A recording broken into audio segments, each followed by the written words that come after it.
of it. This shark swallow you whole. I value my neck a lot more than $3,000, Chief. Find him for 3, but I'll catch him and kill him for 10. $10,000 for me by myself. For that you get the head, the tail, the whole damn thing.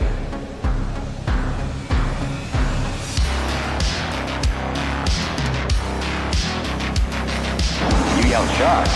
We've got a panic on our hands on the 4th of July. Mr. Vaughn, I pulled a tooth the size of a shot glass out of the wrecked hull of the boat out there, and it was the tooth of a great white. A what? You're gonna need a bigger boat. Love to prove that, wouldn't you? Get your name into the National Geographic. No, I'm not saying that this is not the shark. It probably is, Martin. It probably is. It's a man-eater. It's extremely rare for these waters. But the fact is that the bite radius on this animal is different than the wounds on the victim. Get out of that boat!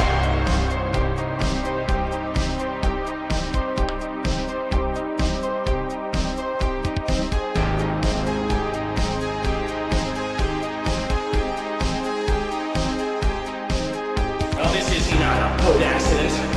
There wasn't any propeller. There wasn't any coral reef. And it wasn't Jack the Ripper.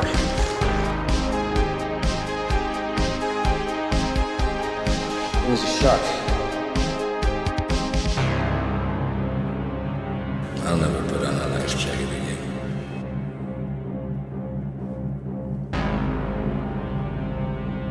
Thank you for returning once again to another episode of the Jaws Obsession, where we are here to share with you, prove to you, convince you, or remind you that Jaws is the greatest movie of all time. Welcome back to the 80th episode of the Jaws Obsession, the Denherder Conspiracy, part 3 of 5 of our Selectmen series. The Denherder Conspiracy. Yes, how many people know that this guy... Is that $3,000 bounty on the shark in cash or check? That's the same character as this guy. Charlie, take my word for it. Don't look back. Swim, Charlie. Swim. Come on, Charlie. Swim. Yes, that is the character of Denherder, a selectman. Yes, the same guy. That's Denherder. He's one of the board of selectmen in the Amity Town Hall. That is Denherder, played by actor Edward Chalmers Jr. Maybe some have not realized that that's the same actor, that's the same character. So knowing that, and we're going to prove that on this show, that now leads us to some serious questions that Jaws does not answer on its own. What is a selectman doing rigging large chunks of meat and chains for a shark that is the size of a great white? Why would a selectman be out there in the dead of night, definitely after midnight? What is a selectman doing there with only the day before, he was joking and making light of the $3,000 bounty? There's some questions that come up there. What is he doing under the cover of darkness? And why are they lurking behind the chief's back? Because there's a line that's thrown out there later on. We're going to get into all that, hence the Denherder conspiracy. And this is what we're going to try to break. We're going to try to break this conspiracy wide open, answer some of these questions here on episode 80 of the Jaws Obsession. And in doing that, we're leading to some more characterization into Mayor Vaughn and the background of the political background of Amity that we are not privy to unless we look at these details, unless we get under the surface of what we're seeing here. So this is very interesting. I've wanted to get to this episode for a very long time. It's just now this is the right time to do it, the Denherder conspiracy, because this character of Denherder is it did not originate in the novel Jaws, and we're going to show that, but yet the character of Denherder does play an important role in the political hierarchy of Amity Island.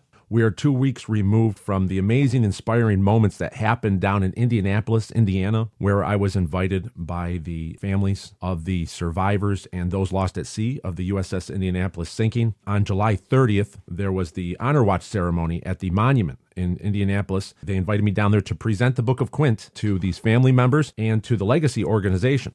And the events of July 29th, 30th, and 31st that I took part in, I'm going to need a whole nother episode to get into the details. If everyone goes over to our Instagram at Book of Quint over at Instagram, or you can go to jawsob.com, you can find links to the posts I made where just some of the remarkable moments, amazing people that left a profound effect on myself going forward. I was able to meet Earl and Marilyn Henry. Earl Henry's father was Dr. Henry. He was the dentist on board the USS Indianapolis, whose life was lost in the sinking. Being able to sit there and talk to Earl and hear his story, there's so much I want to cover, and there are so many layers of the USS Indianapolis that extend generations, and they even extend in today. It has a profound effect on people. I was so grateful to meet some of these individuals. Ted and his sister Peggy, their father also passed away during the sinking of the Indianapolis, and to be able to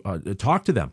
And it was a lot of this trip was meant for myself to learn about the responsibility when handling the topic of the USS Indianapolis, the historical responsibility of making sure that details were correct but not exploiting the situation. It was just an amazing few days because when we got down there were some great moments happening all at the same time. As we reached Indianapolis, I learned that the popular website screenrant.com, a writer published a review of the Book of Quint, and the title of the review was "You Probably Didn't Know About This Jaws Prequel."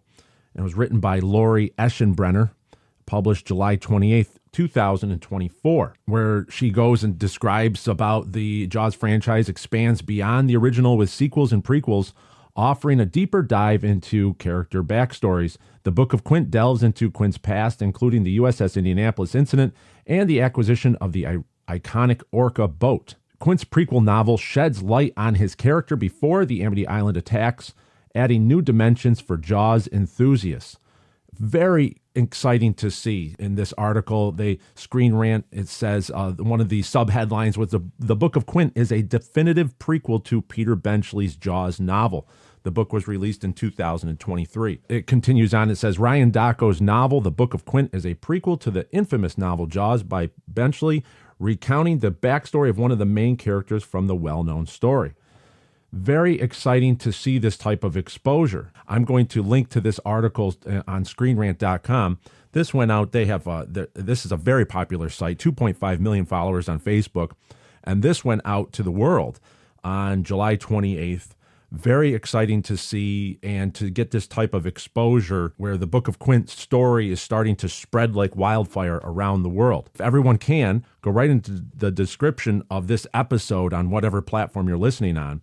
I will include the link to this Screen Rant article. And if you want to send it out to your friends, share it with everyone you know, copy and paste it, any of your social media, that will help us spread the word out. There's so much energy behind it that there's something special in the novel that is resonating with people. They want to know more about the character of Quint, but also it's that connection with Jaws, is that there's something there under the surface, why we keep coming back to Jaws, why we keep watching it multiple times. And when this novel was basically born out of those open-ended questions, those things, maybe if there's some more explanation, that maybe we can find a little bit more meaning inside Jaws.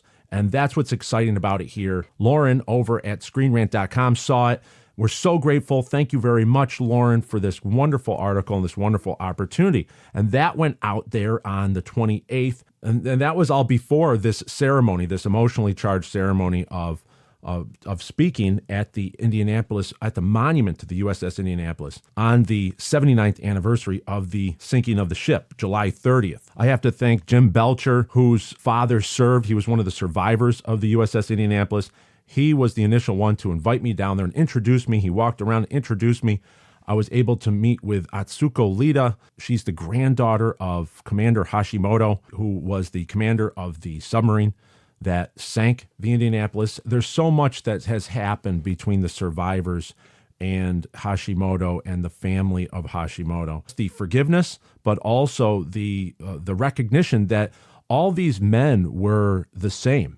It's just that they were on two sides of the line. They were put in this situation because of war, but in any other situation, they would have been found common ground. They would have been fishing together on boats, and their love for the sea was the same. So we find that out as the families get together at these reunions, at this honor watch. It was awe-inspiring. It was a learning lesson for myself. They had a table set up for me. I was able to bring in 30 books because we are now selling out of books in North America and around the world. The Book of Quint is getting rarer and rarer, getting harder to find now. So I was able to bring 30 books to be available for those who wanted to start reading the Book of Quint. And there was everybody was so excited to see another opportunity for the story of the USS Indianapolis to reach across generational boundaries. So during the ceremony, they wanted me to make a small introduction to the Book of Quint during the opening ceremony. Here's my opening remarks edited down for time. There's a lot of energy that surrounds the USS Indianapolis. When Robert Shaw performed that USS Indianapolis monologue, he effectively made Jaws historical fiction. Historical fiction is important in order to push stories forward to younger generations. But that USS Indianapolis story, these survivors, the 316 survivors, which Quint is the fictional embodiment of, they became rock stars. The sacrifice that these men went through, and it's very important. So with this novel, with permission to publish by the Benchley family, it's a prequel to Jaws that tells the story of Quint as he survives in the last day in the water, August 2nd, 1945, and then lives with survivors' guilt, the pain. That's important in a historical fiction setting, is to give context to our younger generations. As we go forward, the history of the moment might be lost in time. And that's why historical fiction is important, as what Robert Shaw did in the movie Jaws. We're looking at this novel to do that further and push the story of the USS Indianapolis, those lost at sea and those who survived the tragedy, for another 50 years, because Jaws will be 50 in 2025 next year. And with this novel, I truly believe that it's going to live on for another 50 years, long after all of us have left the planet. If you watch that video, if you go to our Instagram, I posted that on that video up there. You can see Jim Belcher holding the Book of Quint standing next to me, and we're in front of the monument. It was a special week, and I feel that I've grown in my understanding of what Quint means to this group and the tonal dynamics. If I can borrow that phrase from Jack Grapes, an amazing writer himself, he uses the term tonal dynamics in writing dialogue, and that is where the Book of Quint, I believe, reaches the tones in the book are measured in a way that they're heard, and the material regarding the tragedy and those that lost their lives, it's not exploited and sensationalized as some movies and some things have done in the past, and other books or some films have done, where they have exploited and sensationalized the USS Indianapolis tragedy. But what I believe is the tones are right, so the material in the Book of Quint, it honors and pays tribute to those that lost their lives. Captain Charles Butler McVeigh III, very important character in history that I would like more dialogue about with younger generations in order to know who this man was and the effects that he had on the survivors and what happened to him throughout the tragedy. The Book of Quint advances that into the future and creates a dialogue by telling that story.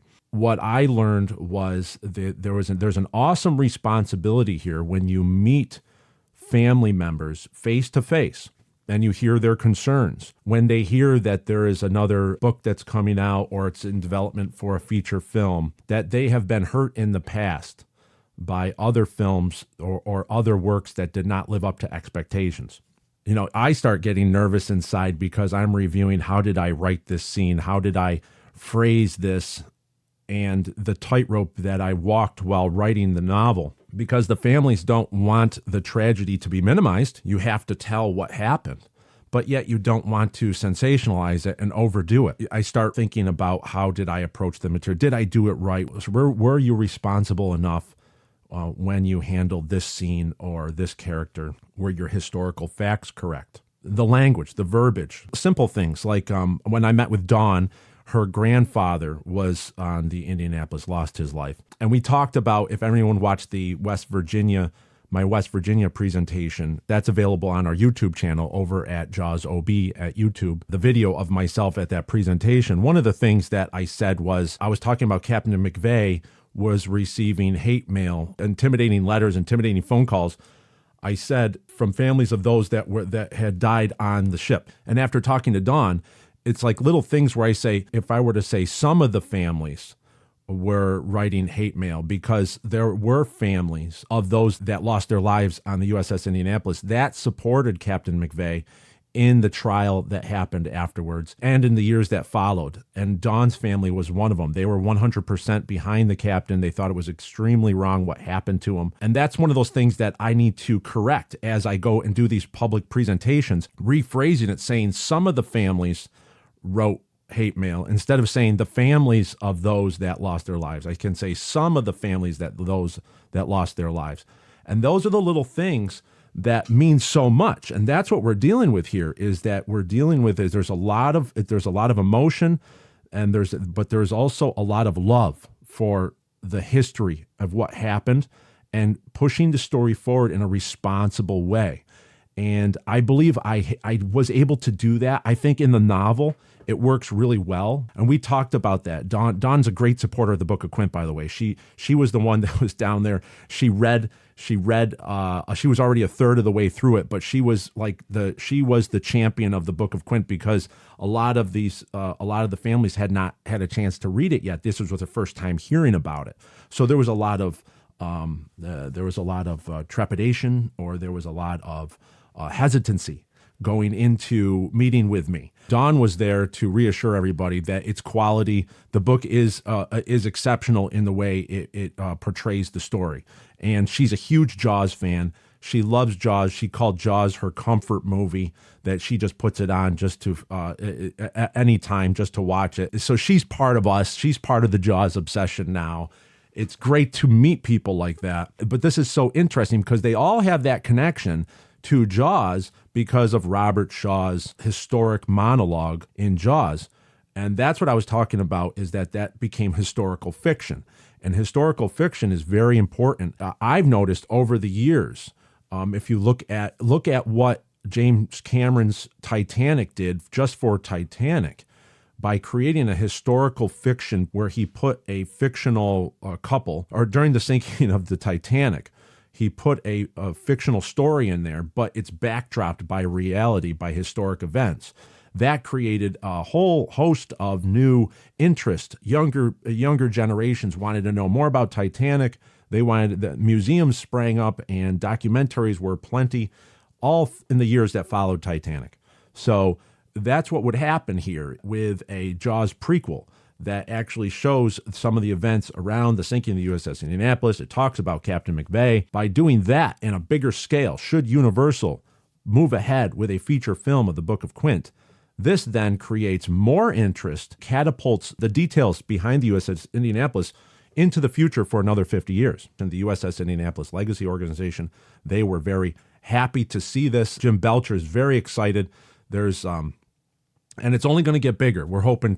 I would love to join forces with Doug Stanton, author of In Harm's Way, Lynn Vincent and Sarah Vladeck for Indianapolis. It would be great to join forces and meet some of these people, Captain Toady, and bring everybody on board as the Book of Quint advances into the future. There's more. I could go into this for a whole nother episode, but I don't want to derail episode 80 just yet. So we're going to save some stuff. I'm going to bring some guests on. It would be great to go into some of the details in a later episode. Exciting that I was invited back for next year for the 80th anniversary of the sinking of the USS Indianapolis in 2025. So I will be back there at the end of July in 2025 in Indianapolis. So it's going to be much bigger of a itinerary. Just amazing times to be able to help fold an original 48-star flag that was flown on the USS Indianapolis, that only made it off the ship because it was on a coffin of one of the men who lost their lives during the Okinawa battle, when a kamikaze crashed into the Indianapolis, killing some of the crew. And one of those crew, that flag went to that was over his casket, went to the family. The family then gave it to the legacy organization so it could be flown at the monument. And I was able to help lower that and fold that. It was such an honor it was amazing, the quality of the flag. It was all in cloth, so the stars were all in cloth. And everything was it was so well preserved. The whites it wasn't yellowed with age. As you'll see, a lot of old cloth usually has like a yellow, the white will turn it will get yellowed.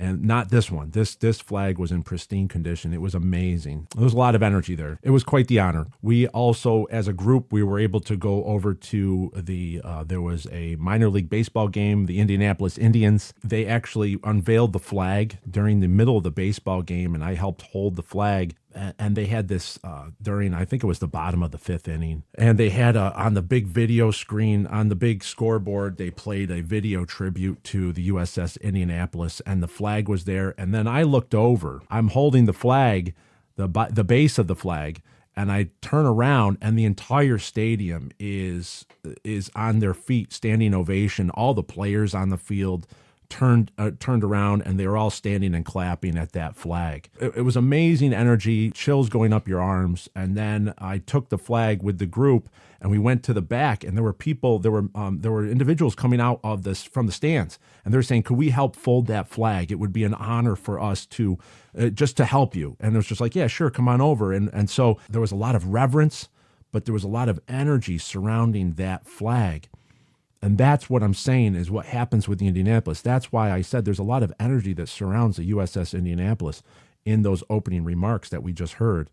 It's very true. It's very true. And I believe that energy is translated into the Book of Quint. Thank you very much to all of those that I met down there, and I can't wait to describe more here on the Jaws Obsession. And we'll bring some guests on and maybe hear their thoughts on what they think of the Book of Quint for a future episode. But for now, let's get back to episode 80 and the Denherder conspiracy. Okay, with this being the 3rd episode in the 5-part Selectmen series, each Selectman in Jaws is getting his own episode. Episode 78 had Mr. Polk, the Silent Selectman. Episode 79 was Mr. Posner, Mayor Vaughn's right-hand man, and now we're dealing with Mr. Denherder. So Denherder is the selectman that is 4th down the line from left to right. He's sitting between Mr. Polk and Mr. Kiesel, a very interesting character. I believe Denherder is the muscle of the group. He's very outspoken. He carries himself like he is the one that is a man of action. If there is something that needs to be done, if there is someone that needs to be served a violation notice, a zoning violation notice, it would be Mr. Denherder who would be coming in down and doing that. Looks like he's a scrappy guy, but he's always in there talking to someone, and he's always in there making the case for whatever is the angle that Mayor Vaughn wants. Let's lay this out. We're first going to go into who played the character of Denherder, and then we're going to go into some of the history of the name Denherder. And then we're going to get into the Jaws universes, where we go into the movie and we're going to analyze every single scene that Denherder takes place in and figure out what is actually going on there. What is this conspiracy that I keep talking about? So first, let's get into who played the character of Denherder, which is, his name was Edward Chalmers Jr. Edward Chalmers Jr. was born in March 15th, 1922. He was an actor. He only has one other credit for a movie called Night School in 1981, and he passed away on March 29th, 1993, shortly after his 71st birthday.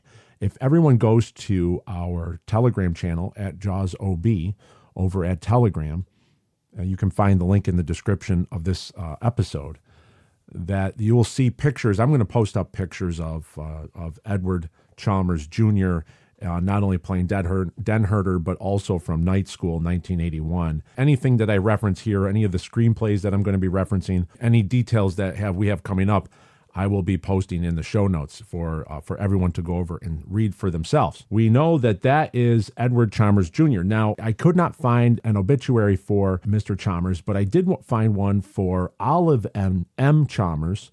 Olive M. Chalmers, 82, the wife of the late Edward Chalmers Jr., died June 15th, 2005, at Westgate Manor in Bangor, Maine. She was a veteran during World War II and worked in the Pentagon. So Edward Chalmers Jr. was also a Screen Actors Guild member out of Boston.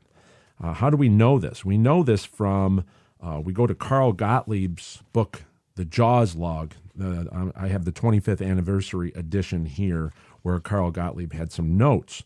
And on page 95, He talks about it's a $3,000 bounty, and in the evening, two men anxious to get a jump on the rest of the island try to catch the shark with a hook and chain anchored to a pier, baited with a holiday roast with an inner tube for a float. Both actors were local, one of them from Boston SAG, Screen Actors Guild, the other a guy off the Vineyard. And he has a subnote here, and if you go to the back, Mr. Gottlieb writes, uncredited in the original film, we learned from the Internet Movie Database that the two actors were Edward Chalmers Jr. as Denherder and Robert Chambers as Charlie. So the two actors were Edward Chalmers Jr. as Denherder and Robert Chambers as Charlie. So here we have Carl Gottlieb verifying that Edward Chalmers Jr. is Denherder on the pier for the pier scene, for the breakaway pier scene and the holiday roast scene. We know that this is the same character, even though the pier scene is very dark. It's hard to gauge. He's wearing a hat in the breakaway pier in the holiday roast scene. It's shot day for night, but it's definitely him in some of these images that I will post up on the show notes. And as you'll see on the title card for this episode, it's definitely the same guy. What I find interesting is Carl Gottlieb writes, he says, two men anxious to get a jump on the rest of the island try to catch the shark with a hook and chain anchored to a pier baited with a holiday roast. Two men trying to get a jump on the rest of the island, according to Carl Gottlieb. One of them is a selectman. Very interesting stuff here, okay? And now also Carl writes here, he says, casting them had been a problem with Sherry. He's talking about Sherry Rhodes, the casting director, with Sherry constantly approaching Steven, the director Spielberg, during shooting and begging him to make up his mind and set anyone to play these two bozos.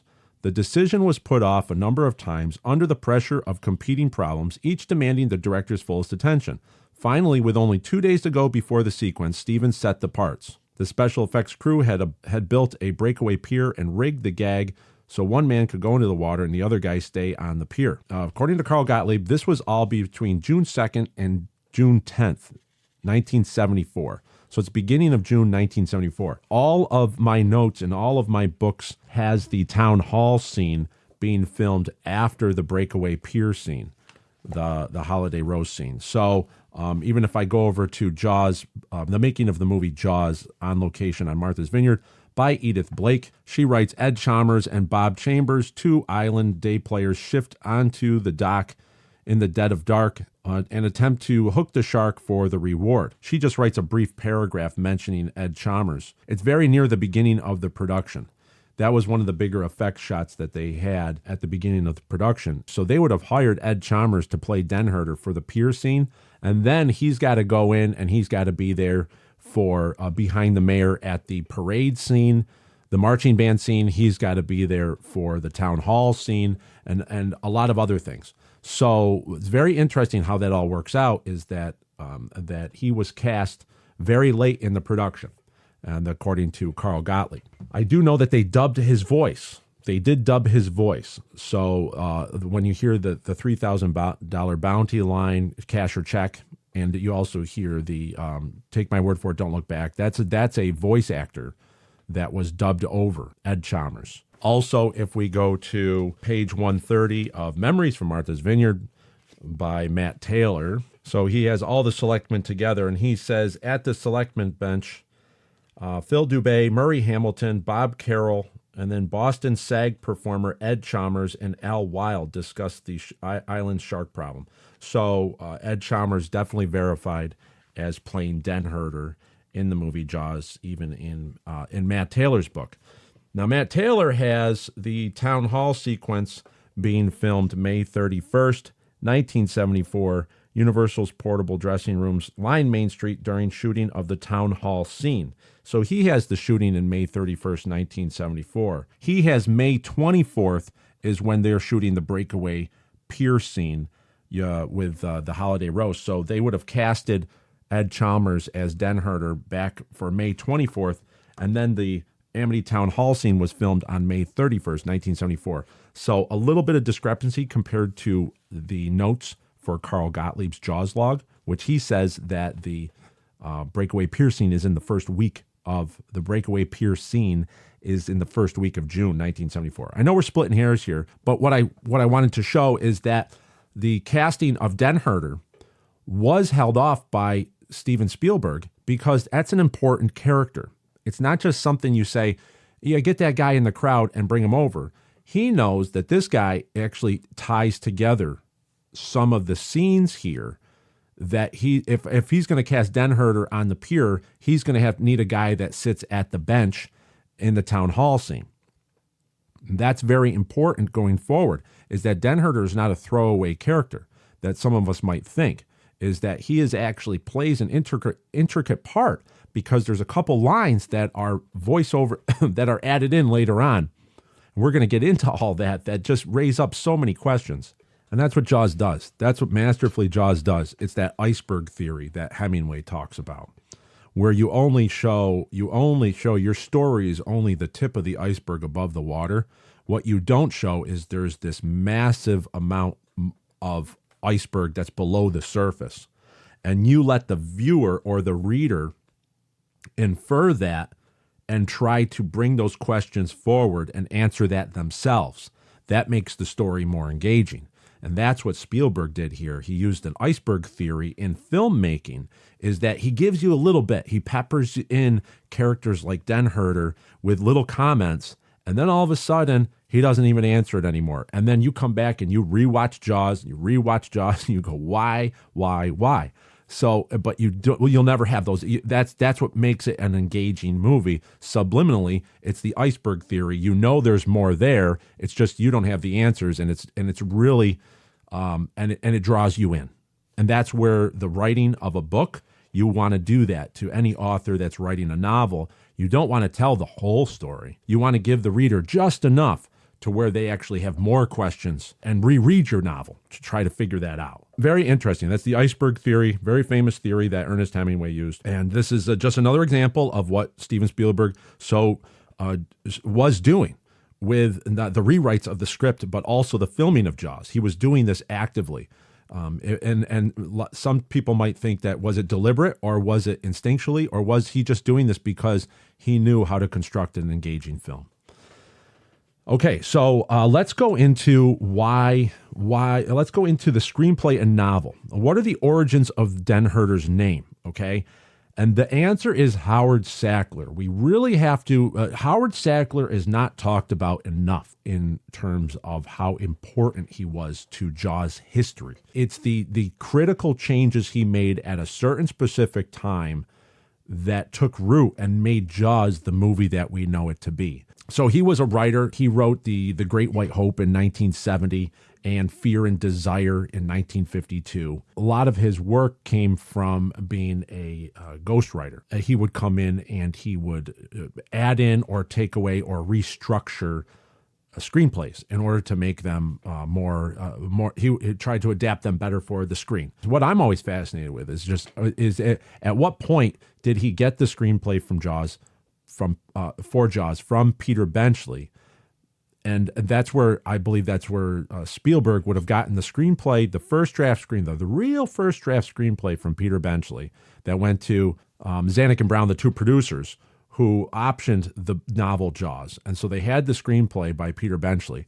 And famously, Spielberg saw it on their desk, picked it up, and said, "I want to make this movie." Took it home. Right away, Spielberg would have went and he found Howard Sackler to do a quick rewrite. Now, this is where it gets interesting. Recently, they just published the novel Jaws 50th Anniversary Edition because it was 1974 to 2024. Peter Benchley's Jaws just had a 50th Anniversary Edition, and in this edition are some extras where they have Peter's notes to some of the titles, various titles, when he was trying to figure out what title he was going to call the book. They have handwritten notes and they have some extras in the back of the novel. On my Kindle, I have the Kindle version of it here. What's cool about a Kindle is that you can search for a word in a specific novel. You can just open up the novel and do a word search.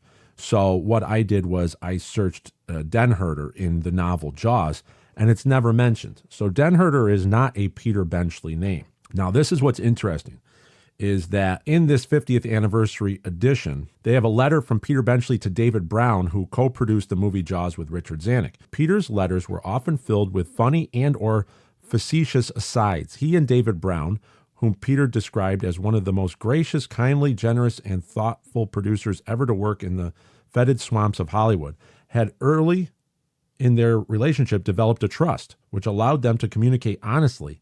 David had asked Peter for his candid feedback on drafts of the screenplay for Jaws. The following letter is Peter's candid feedback, along with some flip remarks to leaven the criticism. Peter greatly appreciated what Steven Spielberg's dedication and genius had added to his story. So here's a letter they published in this 50th anniversary of Jaws from Peter Benchley to David Brown, and it was dated 15 April 1974. 15 April 1974. So this is right before filming. That filming started in early May 1974. Peter writes here in April 15th, 1974, Dear David, as I mentioned on the phone this morning, I am deeply troubled by some things in the final draft screenplay of Jaws. I fear if they were ever to appear on the screen, the picture would be hooted at, not just by shark freaks, but by general audiences too, as an insane farce. Furthermore, I think they detract from the suspense of the film. I have several other less important reservations, and I'll mention them in descending order of concern. So what happens is he starts right off with the rogue shark concept, and he keeps going down that he says that he disagrees with the rogue shark concept was much greater. It's almost like in the final draft. Remember, we did learn from Carl Gottlieb that the final draft of the screenplay that they had in April, that's not even close to what's on screen, because Carl Gottlieb was brought to the set and was rewriting every day. He was writing the sides of what they were going to be filming the next day. So he had a typewriter set right up with where Steven Spielberg was staying, and he would be tapping away notes that Spielberg would say, okay, we need to do the scene this way, or the dialogue. Carl Gottlieb's input and changes what happened on the set of Jaws. We know that Peter is talking about the version of the screenplay that they had going over to Martha's Vineyard in April 1974. This was before many of the contributions that Carl Gottlieb would give to Jaws made it in there. Okay, so Steven Spielberg would have given the screenplay to Howard Sackler first.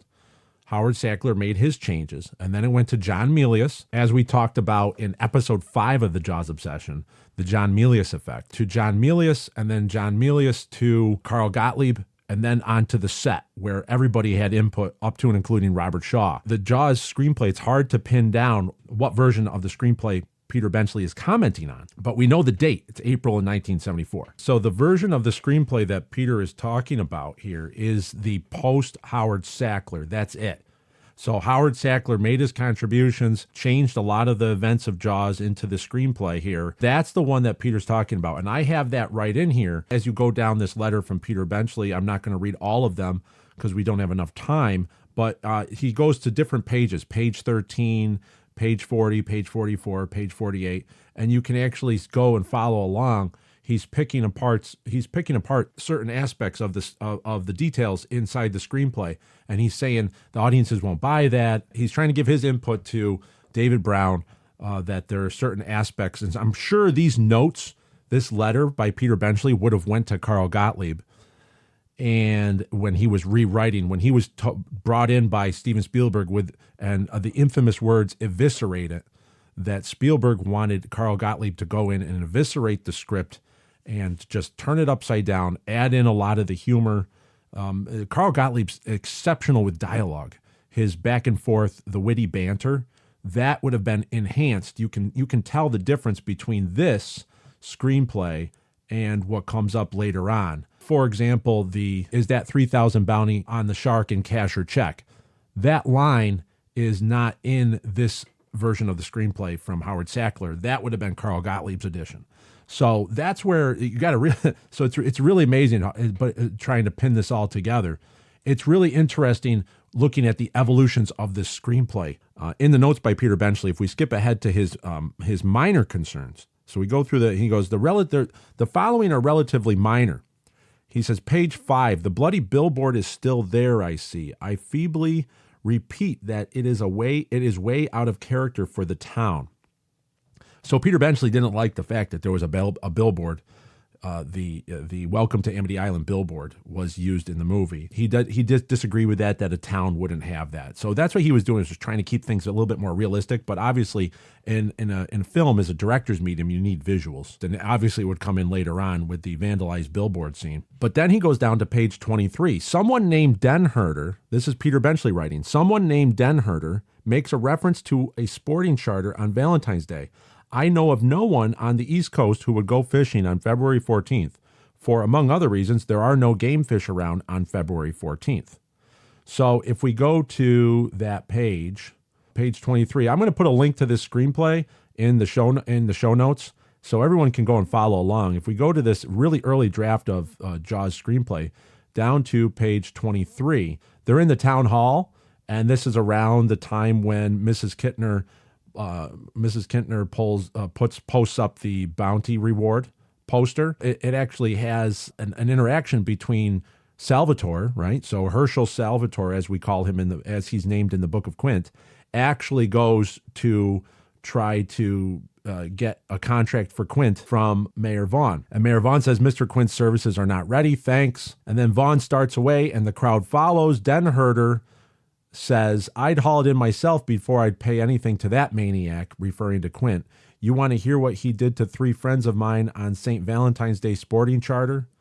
So that's the line that Peter Benchley had an objection to, because no one would be going sport fishing on Valentine's Day. There's no big game fish around at that time. It's a very unrealistic line.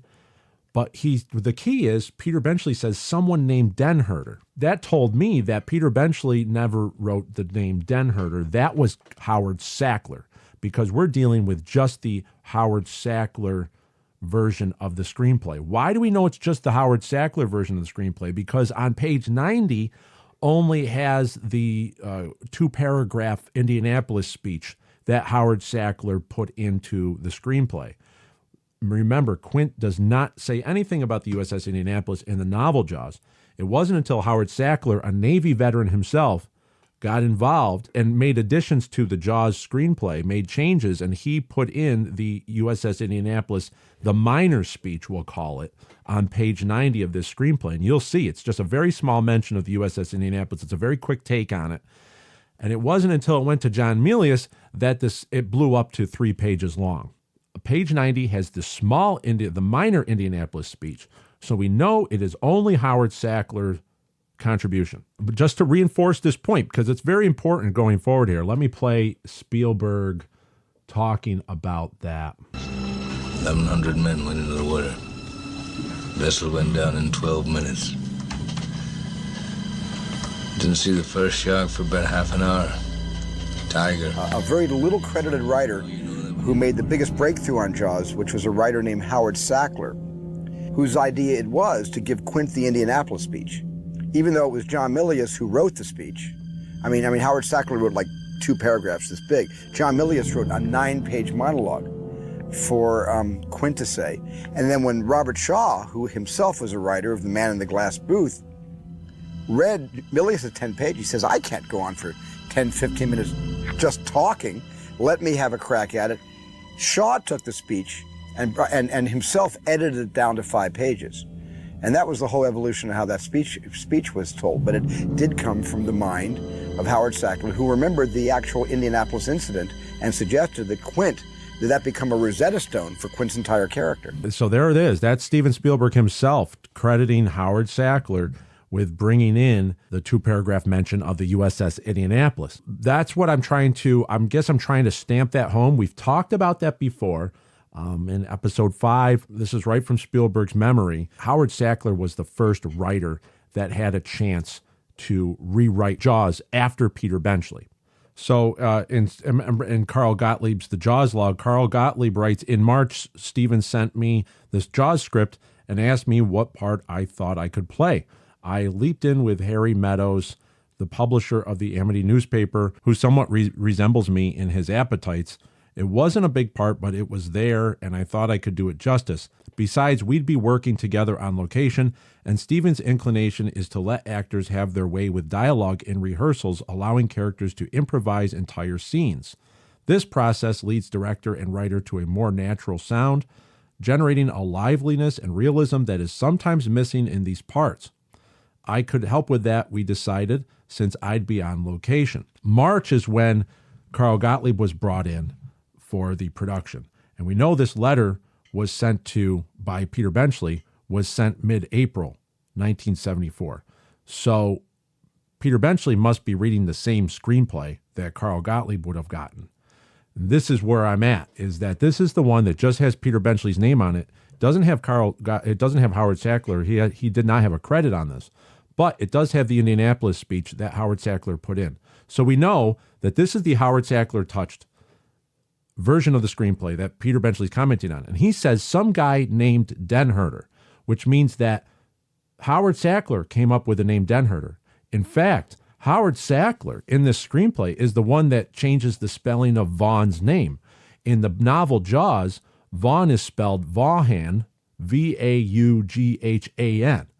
In this screenplay is where we first see Larry Vaughn's name spelled Vaughn, Vaughn. So Howard Sackler eliminated the confusion there and just put Vaughn. That's what he simplified the spelling of Larry Vaughn's last name.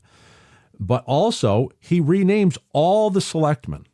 Okay, the Selectmen in Jaws have completely different names. Back to my Kindle version of Jaws here, the 50th anniversary, and I search for Selectmen. On page 186 of Jaws is where you have a paragraph where Peter Benchley gives all the names of the Selectmen. And the only Selectmen present were longtime friends and allies of Vaughn's. Tony Castulis, a builder who looked like a fire hydrant. Ned Thatcher, a frail old man whose family had owned the Abelard Arms Inn for 3 generations. Paul Conover, owner of Amity Liquors. And Rafe Loops, a dark-skinned Portuguese elected to the board by and a vocal defender of the town's black community. So here you have a paragraph telling the names of the other 4 selectmen in Jaws other than Vaughn. Howard Sackler rewrote the entire history and changed the course of, he put in Harry Kiesel.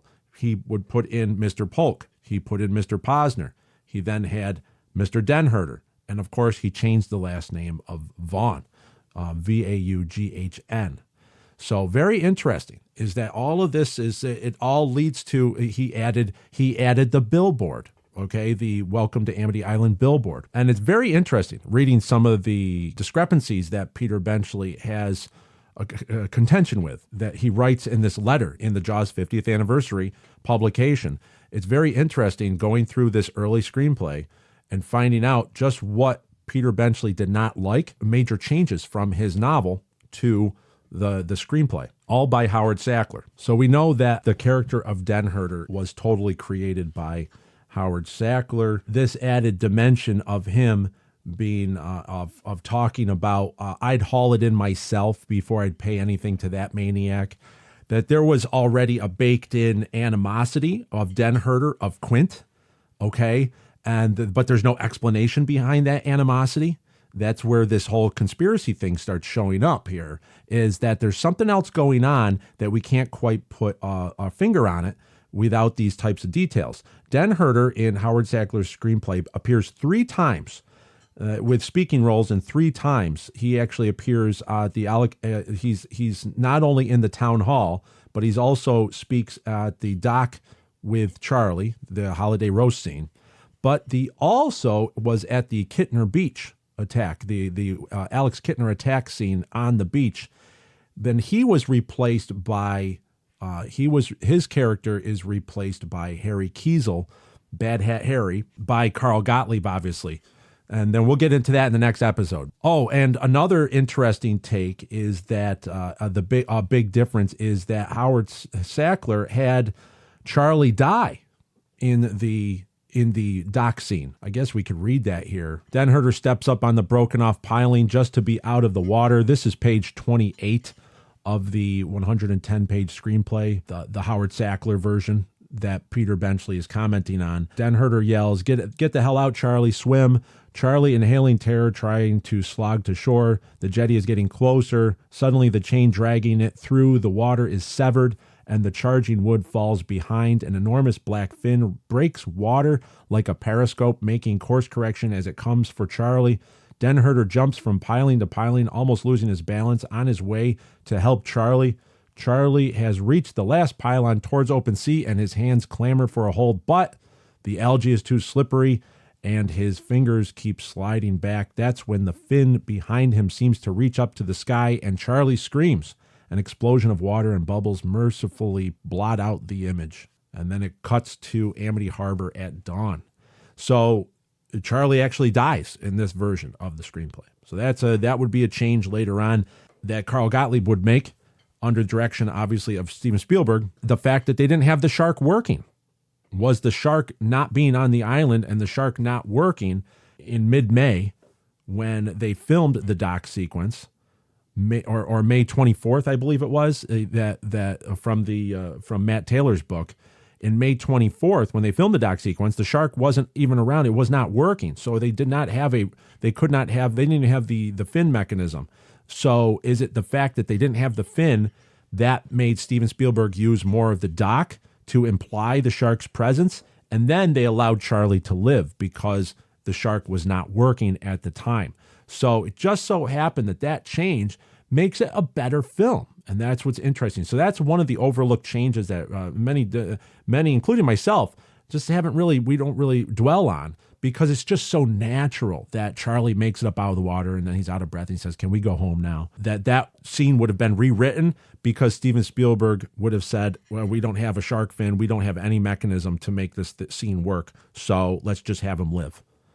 Very interesting. Very interesting. So now that we know that Denherder is completely original to Howard Sackler, he was not created by Peter Benchley. So now that we have a background on the history of the character, now we're going to immerse ourselves into the Jaws universe. We're going to go into the movie Jaws using the original soundtrack, because that's what we use here. We always use the original stereo soundtrack that was made back in 1974 for the 1975 release of Jaws. We're going to superanalyze Denherder's words and actions, and we're going to reveal a conspiracy brewing beneath the surface. So let's go into the movie Jaws. Let's go into the first time we actually meet Denherder. How about we give him a first name? We're going to call him Ed Denherder in honor of Edward Chalmers Jr., who played Mr. Denherder. I like that when we don't have a first name basis. In the Book of Quint, obviously with Herschel Salvatore, Herschel West being the actor, the real-life fisherman that was cast as Quint's sidekick, I felt it fitting to use the name Herschel and give him a first name there.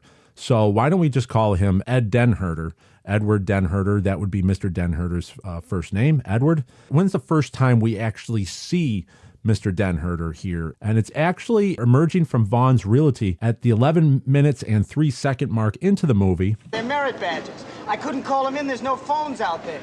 Okay, come on, get out of there. Take this stuff back to the office and get to work on those signs. All right. Beach is closed. No swimming. By order of the Amity PD. So that's 11 minutes and 15 seconds into the movie.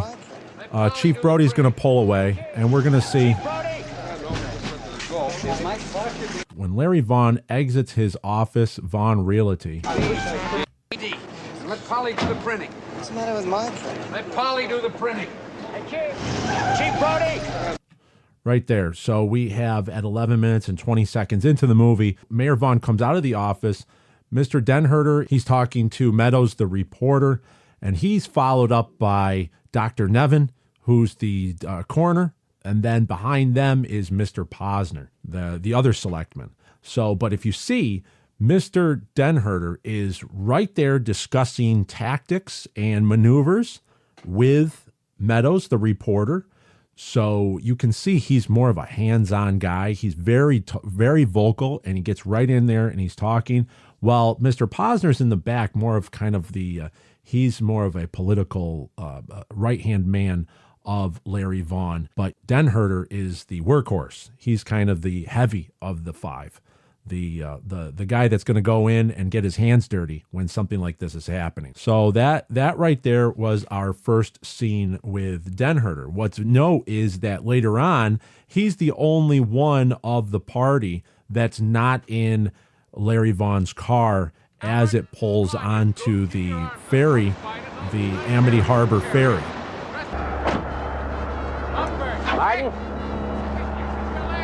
Martin, you going to shut down the beaches on your own authority? So very interesting is that now you do not have Mr. Denherder, you have Mr. Posner is the only other selectman when they go to confront Brody, Chief Brody, on the Amity Harbor Ferry. That was detailed in the last episode, episode 79, so we're not going to get into this whole thing again. But what we have to know is that Mr. Denherder's not there. Where did Mr. Denherder go? He's obviously off working some other angles, because he could have clearly fit into that back seat. That back seat, that's a huge car that Mayor Vaughn has, and that back seat could have fit 3 across, but we only have Hendricks and Mr. Posner in the back seat. So Mr. Denherder obviously had some other issues that Mayor Vaughn wanted him to go do at the time. So we have to put that into note. Politically, the support right now is Mr. Posner for Mayor Vaughn. But Denherder is a man of action. He's out there hitting the streets doing other things. So now we're going to get really up close to Mr. Denherder. After the Alex Kittner attack, we go right to the town hall. We go from the raft, Alex Kittner's bloody raft. His mother says it wasn't a shark. We don't even know that there's a shark around here. Oh, look, I can't argue with you. I can't talk to you. Okay, so that's now 18 minutes and 20 seconds into the movie. We have Mrs. Taft arguing next to the bounty sign. And who's she arguing with? She's arguing with Mr. Denherder, who's close up right there. We don't even know that there's a shark around here. Oh, look, I can't argue with you. So what we have to look at here is I've watched this number of times over, and I cannot figure out the partial statement that we get from Mr. Denherder here. But we do know that Mrs. Taft says, we don't even know there's a shark around here. I can't even argue with you. So she's trying to say, why are we even talking about, why are we even tolerating this 3,000 bounty reward? We don't even know there's a shark around here. Okay, remember, the beaches haven't been closed yet. That hasn't been announced yet. But she's saying that our regulars are not going to come around here if this gets out. And now what it looks like Mr. Denherder is saying, he's saying, why not? So what if she puts a reward out, a $3,000 bounty reward out for a shark? And she's saying, we don't even know there's a shark around here. So why would Mr. Denherder be advocating for this to go forward? Like, go ahead, let the poster stay up. Let this go out. What's wrong with it? So what I see is that it looks like what we have now is we have already, this is a way of muddying the waters. We have to bring the Quint angle in already when we're discussing Mr. Denherder and Vaughn, that there is already a way of trying to muddy the waters and get the spotlight off of Quint. That if you bring in more people, the odds are those people will catch the shark first, and therefore officially Quint will be kept out of the picture. That's already happening. That's not conjecture by me. This is not a stretch. This is just where the facts are leading us in watching these scenes and the intricacies involved. Why would a selectman who was already in the know about the Chrissy Watkins attack, he knows it was a shark attack, and he's already been in on the discussions. He was inside Mayor Vaughn's realty office when the Dr. Nevin went over inside, and then Dr. Nevin was convinced, we got to go talk to Chief and let's call it a boating accident. He was part of those internal discussions outside of Chief Brody, all right? Now he's here arguing with Mrs. Taft. This is not about beaches closed yet. This is about bringing in more people to hunt and kill a shark. So he knows that there's a shark out there. He's already understood that there were sharks off of Amity at one time. And so now he's going to say, yes, why can't we have this bounty up there? So what? And Mrs. Taft she's already living in denial about the whole thing, that no, there can't be. These waters have been safe for many, many years. Why would we don't have a shark problem? And that she's trying to run with that angle because she has the motel business. It's very interesting. We can take from this back and forth. Even though we don't know what Denherder's saying, we do know the context of what he's saying by her response. His mother says it wasn't a shark. We don't even know that there's a shark around here. Oh, look, I can't argue with you. I can't talk to you. And if you listen to Harry Meadows, he says Alex Kittner was the kid missing at the beach. His mother said it was a shark. It's so interesting because we have a raft with a big bite out of it, but look at how the political machine is working to say, don't believe your lying eyes. and Mrs. Taft is already right in the mix of saying, we don't even know there's a shark around there. She's disagreeing with the bounty, obviously, that the chaos it's going to have. But you do have Mr. Denherder saying, so what? If we got a bunch of people here hunting a shark, because he knows there is a shark out there, he just doesn't want Quint killing it. And we're going to get into more of that because that's a fact coming up. I've got to talk to Mrs. Kittner because this is going to turn into a contest. Look, it's not just the Gazette. She's advertising in out-of-town papers. Now, people are going to be all over New England are going to know about it. Chambers where we'll have more room. Not only that, but I'm responsible for public safety. Then go out there tomorrow and see that no one gets hurt. So they're all walking down the hallway here, the passageway to get to the council chambers, and now they start filing in. And I always like watching how characters react with other characters. And we have Mr. Denherder talking to Mr. Polk, who we've already determined is the former mayor of Amity. And they're already talking side to side there. And they take their seats next to each other. So Mr. Denherder is also very close to Mr. Polk. He's obviously works with Mr. Vaughn, but they're all one big symbiotic relationship going on here. Let's have order, please. Any special questions? Is that $3,000 bounty on the shark in cash or check? I don't think that's funny at all. I'm sorry. All right. Mr. Denherder has obviously struck a chord. He grates on Mrs. Taft. She doesn't like anything about this guy. He makes the joke about the $3,000 bounty on the shark. Is that in cash or check? And off-color humor. In this scene in the screenplay, in Howard Sackler's rewritten screenplay, it says Vaughn leads the way down the hall towards the Bureau of Records room. Mr. Gardner, I don't think this is the Ben Gardner that we know. It's just another Mr. Gardner. I'm not interested in participating in any cover-up, Mayor. And Vaughn says, I wouldn't worry too much about that, Max. The president himself couldn't stop the mushrooming at this point. Selectman Denherder almost whispers in Vaughn's ear, but couldn't we just say the kid drowned? Vaughn whispers back, we couldn't even find the little bastard.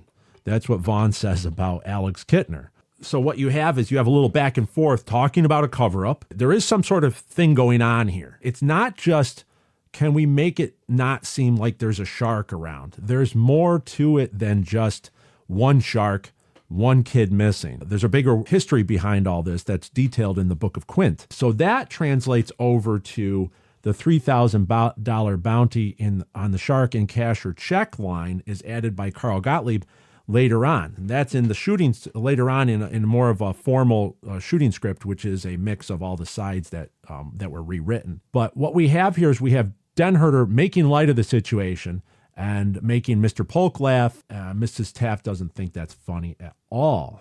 Is that $3,000 bounty on the shark in cash or check? I don't think that's funny at all. I'm sorry. All right. So why would he be making light of that situation? Why would he bring in humor at this point? It's because he's not worried, all right? He's not worried about this. He doesn't show the concern. That even Mayor Vaughn shows that there's a little bit more concern here because there's the Quint angle. The Quint angle is in the back of Mayor Vaughn's mind, of Larry Vaughn's mind. There's something bigger that's happened in the past that they don't want really the two coming up and meeting. Okay, and that is where it's really interesting here that Ed Denherder, the other selectman here, he's not really politically savvy enough to think of those angles. He's more of a working man, reactionary man, and he gets out there and gets things done. It gets in people's faces and makes his point and tries to get the things in motion that need to happen. But he's not thinking long term here, and he's not thinking public perception. That's why he tosses out that line, and Mayor Vaughn's he's not impressed because he's like, come on, we can't be doing that in front of everybody, making light of this situation. It's very interesting. That one line, it's not a throwaway line there. It actually tells you a lot about the mentality of Mr. Denherder, but also it's showing then why is he going to be found later on hunting for a shark? That's where the questions arise. This is actually the guy that's going to be getting his hands dirty, baiting hooks to catch a very large shark.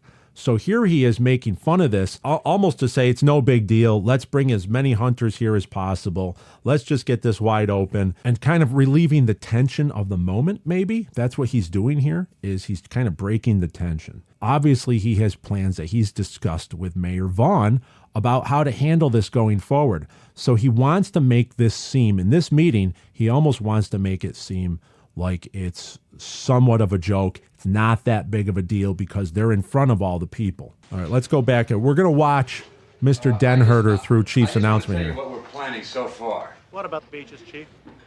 We're going to put on the extra summer deputies as soon as possible.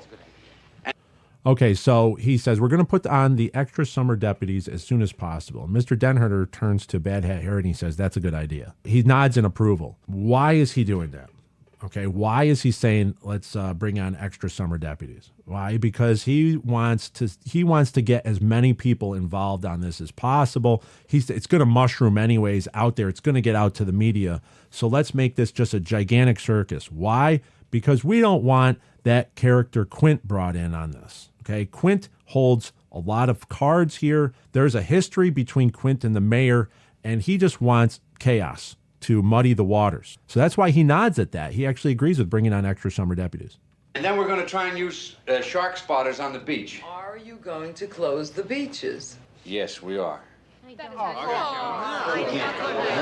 also planning to bring in some experts from the Oceanographic Institute on the mainland. Okay, what's very interesting is that he doesn't agree with closing the beaches once the chaos starts. When he says, yes, we are, the crowd goes nuts. And now he's shaking his head going, I don't know about closing the beaches. He's actually shaking his head and disagreeing with it, thinks the beaches should stay open. When Quint is introduced to the scene,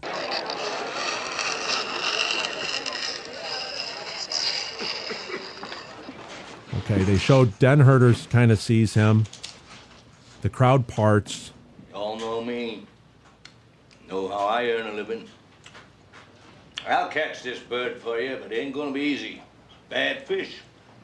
I value my neck a lot more than $3,000, Chief. I'll find him for 3, but I'll catch him and kill him for 10. And you gotta make up your minds. So Mayor Vaughn slowly rises to his feet there with the catch him and kill him line. I don't want no volunteers. I don't want no mates. There's too many captains on this island.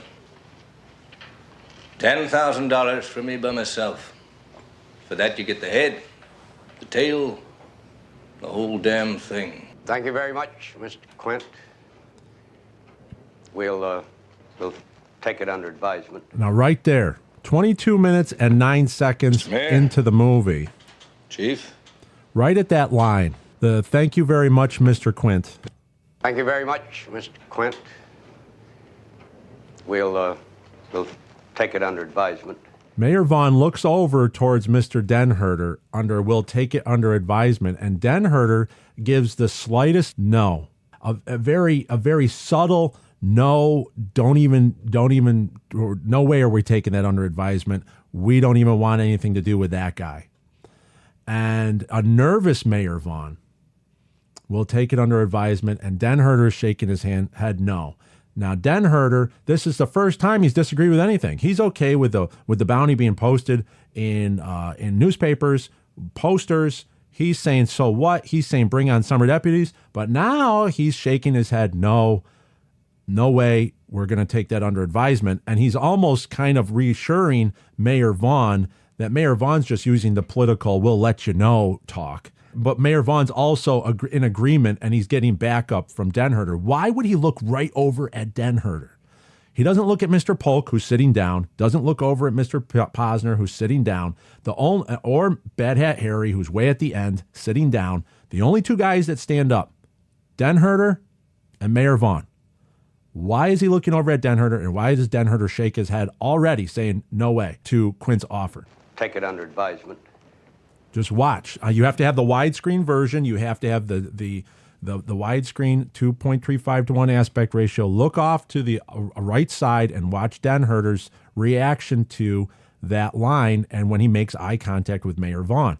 That is so essential to this because this is Quint's return to the town hall. This is detailed in the Book of Quint. This is why this is such a devastating moment. This is such a triumphant moment for Quint. But also, this is about to blow the lid wide off of everything in front of a chief that has no idea about the history of the island, that he was selected for that reason alone, that he's an outsider. And now you have Denherder saying, no way. And Mayor Vaughn obviously agrees with him. Mr. Mayor, Chief, ladies and gentlemen. I love how Quint says that. Mr. Mayor, Chief, looks around, ladies and gentlemen, and then looks right back at the mayor. Like, look at the audience I have now. Boy, are you guys on the hook. And he's just totally loving it. And there's Herschel following along with the little dog. This is great. This is just great stuff. This is just what Quint predicted was going to happen. And now look at this. Here we are. So Denherder appears in 3 more times in the movie. We have to really soak that in. Remember the head shake, the dismissal head shake, no look, signal of no that he gives to Larry Vaughn when he says we will take that under advisement, as in giving Quint the brush off. Let's move on. So now we go to the beach sign installation, the beach is closed sign. If we pause it right there, we see one beach going up on the dune, and then we have Mr. Posner in the back. We have Mr. Denherder in the center wearing a tan jacket, and then we have Mr. Polk over in the far right, Bob Carroll playing Mr. Polk. So 3 of the 5 selectmen here, and we do see Mr. Denherder going over to talk to a group of people about a sign, and he's trying to reassure them. It looks like he's trying to reassure them that that's just going in temporarily. They're going to come out tomorrow, so you can come back and use the beach tomorrow, is what he's saying.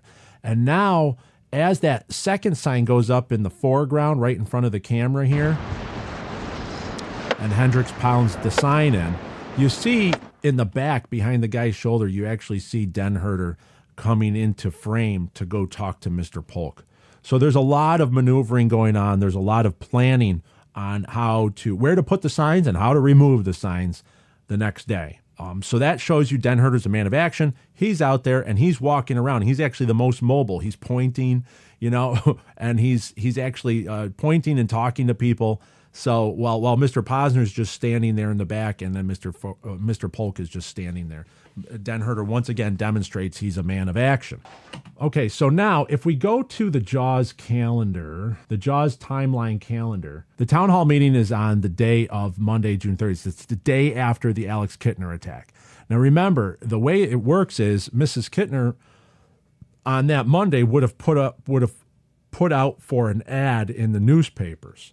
And what Meadows and all of them were talking about is that that's going to go to the other newspapers, but it's not going to be shown until the 1st. You need a 1-day layover, so to speak, because you can't just put an ad in, especially back in 1974. You can't just put an ad in on Monday and it's going to show on that Monday. In the official Jaws movie timeline, it's argued that there is Michael's birthday is not shown. And that would be the 1st of July, because Alex Kittner is obviously killed on the 29th. The town hall has the sign on June 30th with the town hall meeting. And then you go to Brody's residence where he's looking at shark books, where Ellen says it's his birthday tomorrow. Hey, Mikey really loves his present. Where is he? Sitting in it. So Mikey really loves his present. He's sitting in it. Good.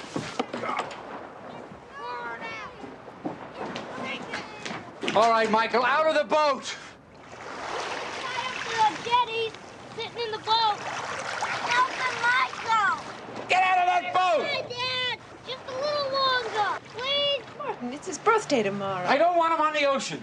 So it's his birthday tomorrow. So what John Tedder and I discussed in very great detail is that it's Michael's birthday on July 1st, because the town hall meeting is after the 29th, so it's the 30th. And then she says it's his birthday tomorrow. So this discussion is taking place on the night of the 30th.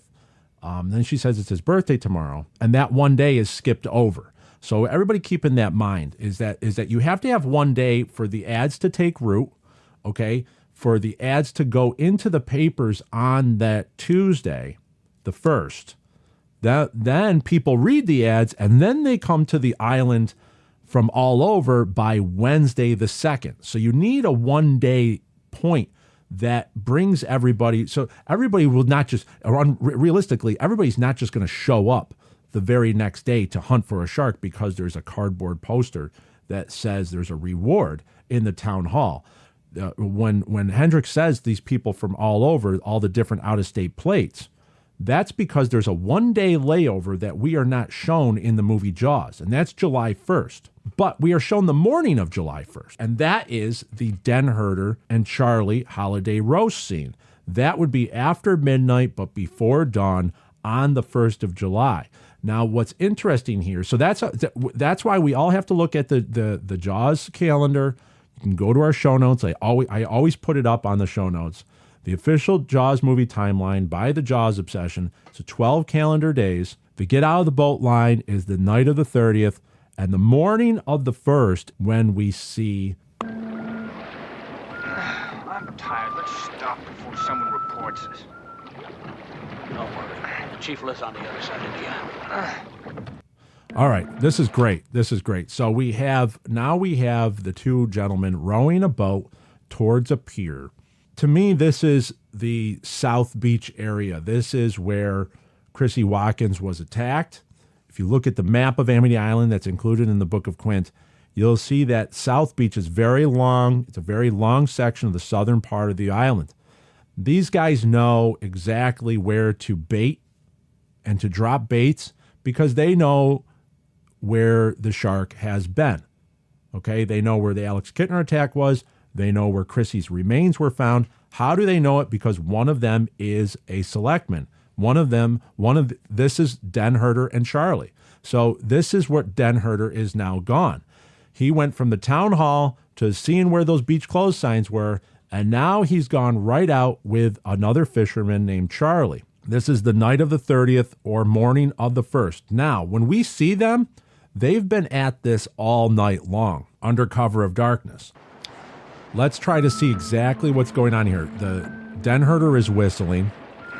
I'm tired. Let's stop before someone reports us.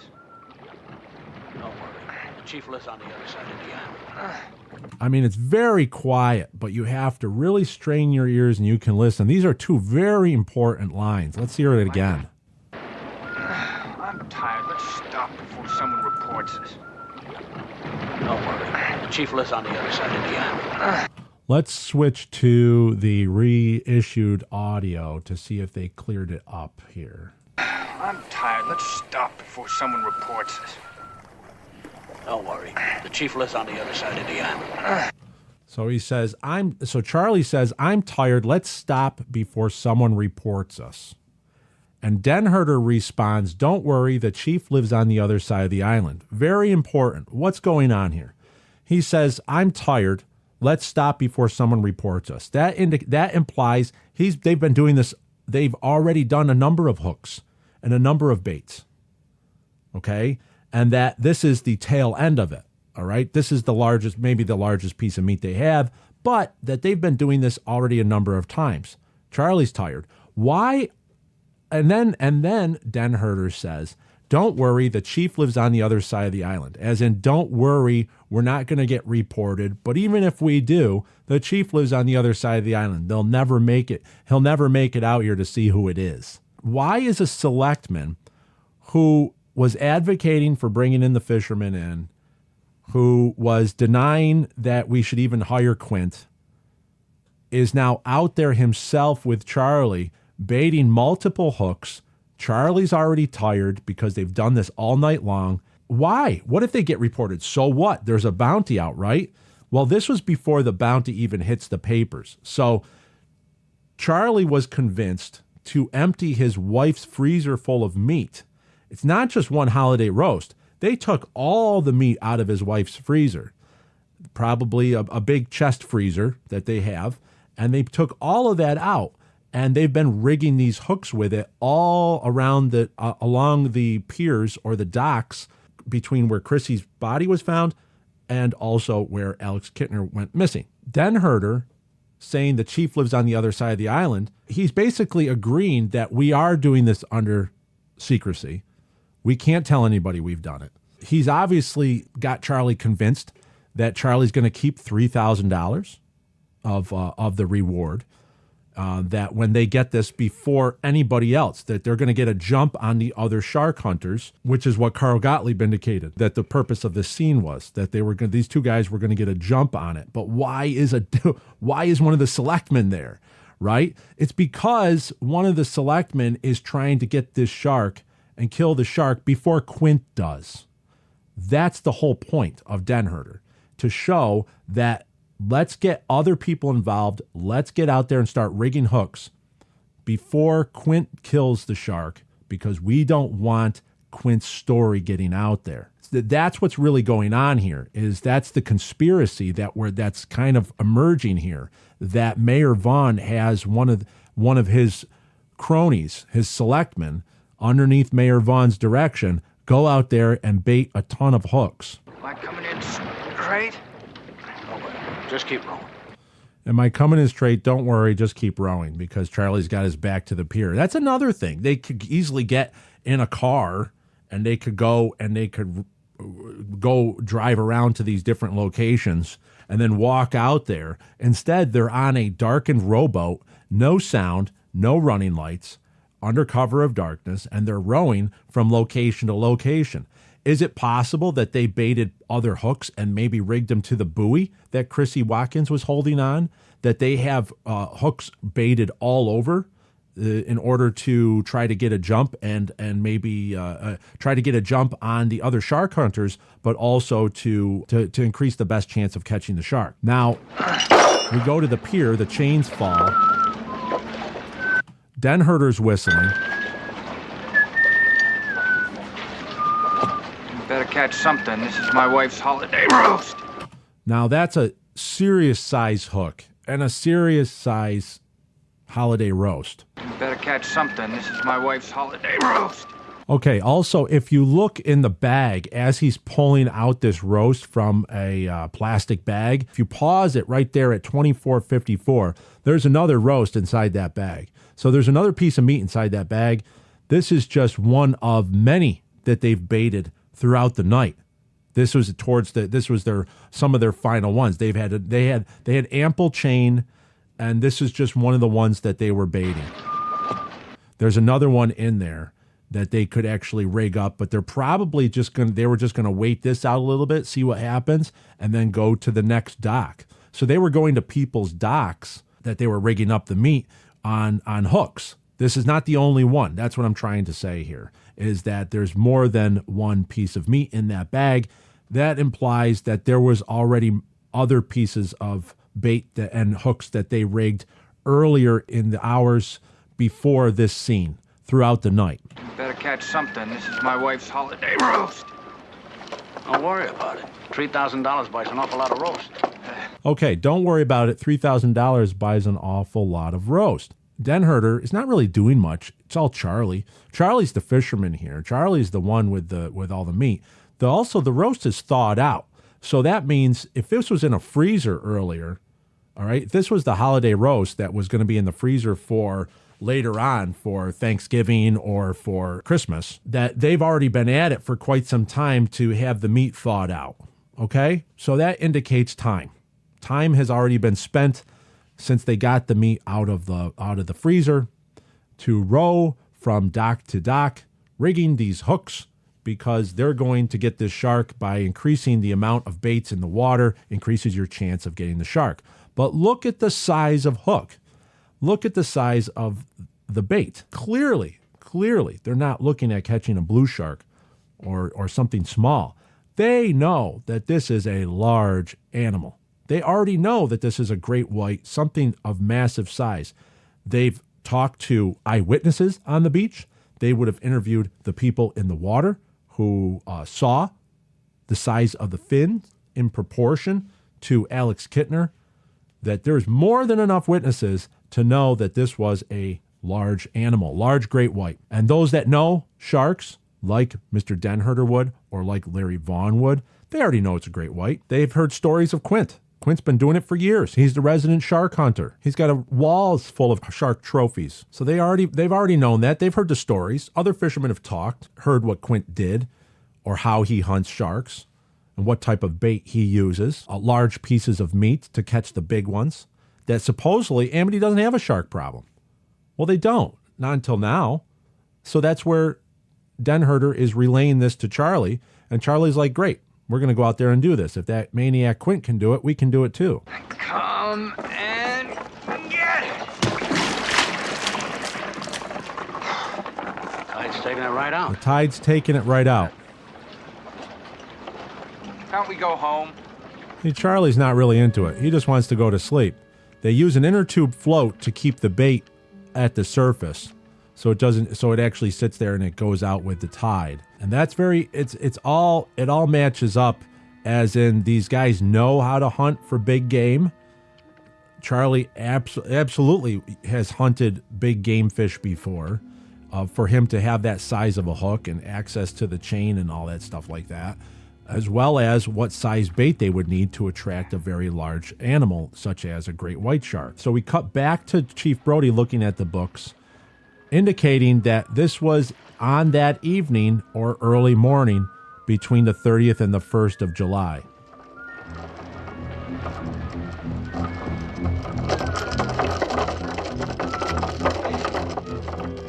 So that's the one where the chain is paying out. We actually get a first good look at Ed Chalmers playing Denherder. We know that this is the Selectman. He's whistling and then he stops as the chain starts moving. Hey, he's taking it. He's taking it. He's taking it. Hey, he took the bite. Hey, go, go, go, go, go,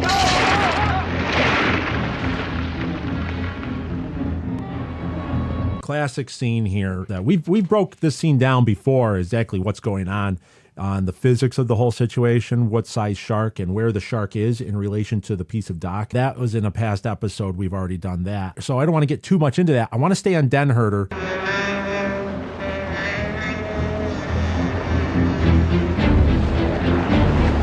Charlie, take my word for it. Don't look back. Swim, Charlie. Swim. Come on, Charlie. Swim. Swim, Charlie. Come on. So that's Denherder shouting, Charlie, take my word for it. Don't look back, swim, Charlie. Historic words. This is one of the many scenes that scared many people out of the water when Jaws premiered in 1975. I can't get up, Charlie. I can't get up. I can't get up. Come on, help me. Come on, Charlie. Help me. Get your feet out of the water. Get your feet up. I don't boy, Charlie.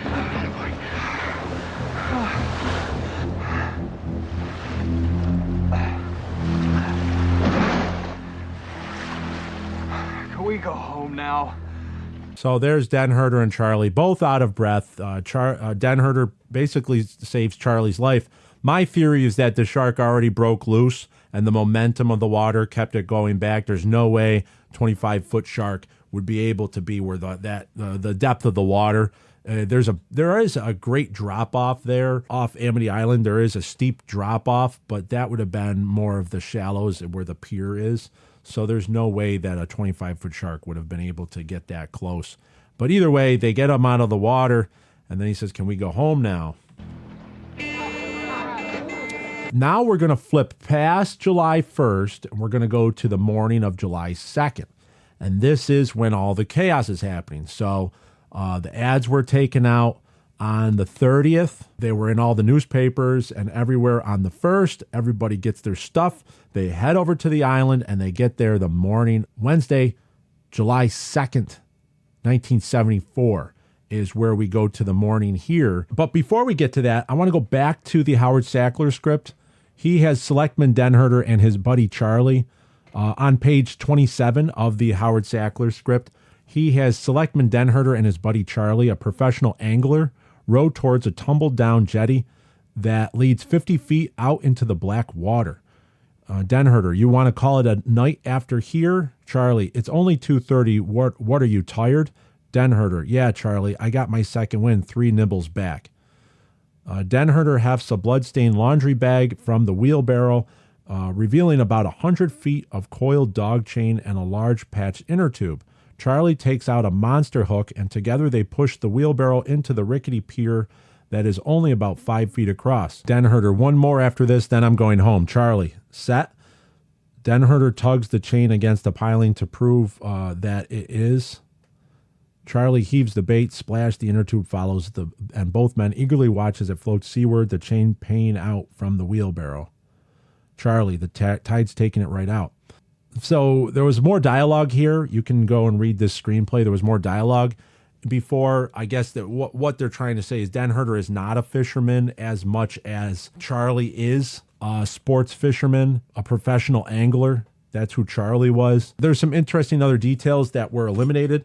And because they're eliminated, we can't use these as factual Jaws universe details because there's so many differences between the script and the film and the book and the script and the film or the book and the film that we have to just stay with the film. What is given to us in the film, and then we can use that as fact, and then we can process those details.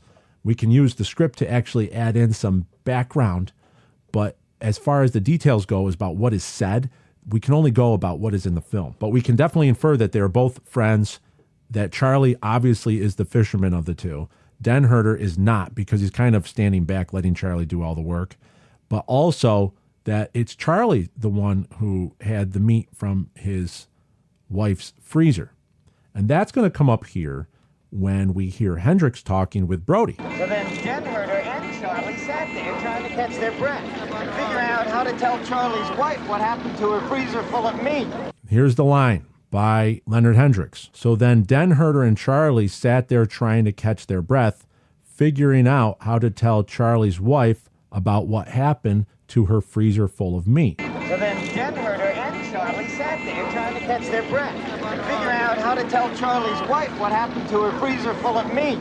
That's not funny. That's not funny at all. Figuring out what to tell Charlie's wife what happened to her freezer full of meat. What we're learning from Hendricks here is that there was a freezer full of meat. So that wasn't just one bait. There was multiple pieces of bait, of meat, of different holiday roast, maybe even a turkey, who knows. And that these guys were rigging multiple chains up and down the beach on various piers under cover of darkness, and they're rowing. Now, Chief Brody says, that's not funny at all. What Chief Brody is looking at, he's missing the forest through the trees, is that he's not seeing what actually is happening. He knows that Denherder and Charlie, he knows who Denherder is, Chief Brody does, but he's not questioning why am I just finding out now that a selectman was out there at night rigging baits up. He might think it was just one hook. He doesn't know that it was multiple hooks, that it was multiple. They were out there they were out there the whole night. Maybe he thinks it's just one incident, but obviously the pier was broken, so it had to be reported. Hendricks went out and actually did the police response to the pier being destroyed. And that Denherder and Charlie had to say what happened. And Hendricks wasn't able to clue in Chief on the context. Well, why was there a selectman out in the middle of night trying to get that? Was it just $3,000? Maybe that's what he's trying to imply to Chief Brody. And Chief Brody's thinking that Denherder was just out there trying to get $3,000. But what Denherder clearly was talking to Charlie, that Charlie was going to keep the entire reward. $3,000 bounty buys a lot of roast. Charlie was out there using all of the meat from Charlie's wife's freezer, so Charlie was going to get the whole reward. Denherder wasn't even there for the reward. What was Denherder going to get out of getting his sports fishing angler buddy to invest all that money and bait into trying to catch a shark that supposedly is or isn't there? Denherder is looking at getting a jump on Quint. That's because he knows about the history between Quint and Vaughn. That's exactly what's going on here. And Chief Brody kind of misses that because he's not putting the clues together here, thinking that it was just a one-off incident.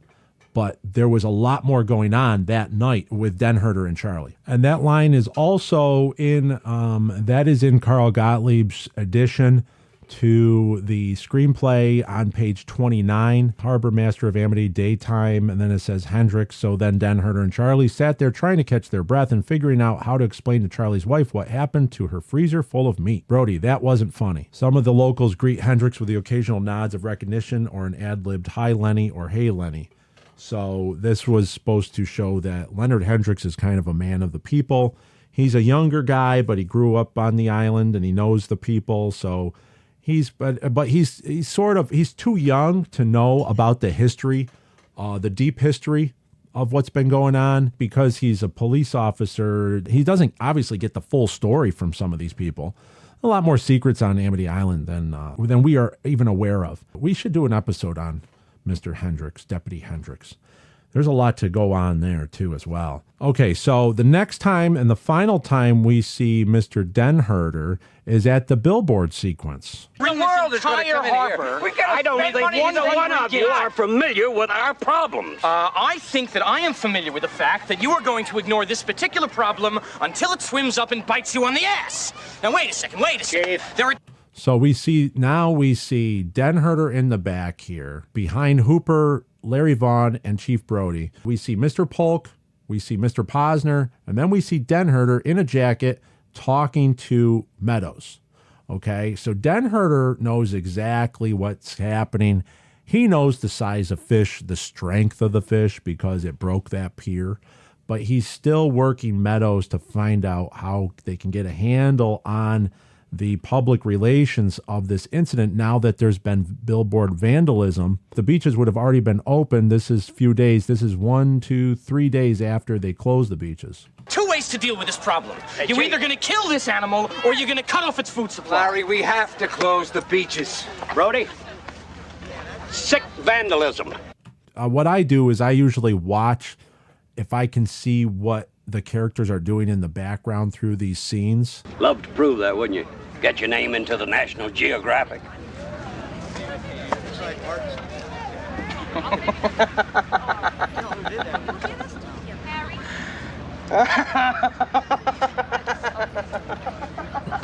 Larry, if we make an effort today, we might be able to save August. Okay, after Hooper's laugh, you can actually see that there's some pacing going on between the selectmen in the back. But Denherder's very animate. He's very vocal, and he's moving around. August? For Christ's sake, tomorrow's the 4th of July. It almost seems like Mr. Polk is trying to calm down Mr. Denherder, because Ed Denherder saw what this animal can do. He was out there. So he was out there, and he basically tried to, he was with his friend almost died. And that's the whole point, is that why was he out there? That's the conspiracy question that we have aimed to answer on this episode 80, is that there was a selectman under cover of darkness saying, don't worry, the chief lives on the other side of the island. So they were trying to hide from Chief Brody that they all knew that there was a shark. They all understood it was a shark attack, and a shark of considerable size. But they were hiding that from Chief Brody. Now, why were they hiding that from Chief Brody? Why not just pony up the $10,000 and hire Quint? That he's the most experienced guy in the island to hunt and kill a shark. It's not about admitting there's a shark. That can be sidestepped. You can admit there's a shark and you can lose a summer. Oh, well, whatever. It's not about losing the summer.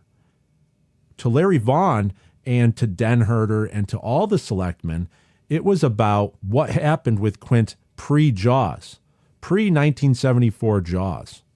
Between the years of 1951 and 1974, what was Quint's role with the shark population and the history of Amity Island?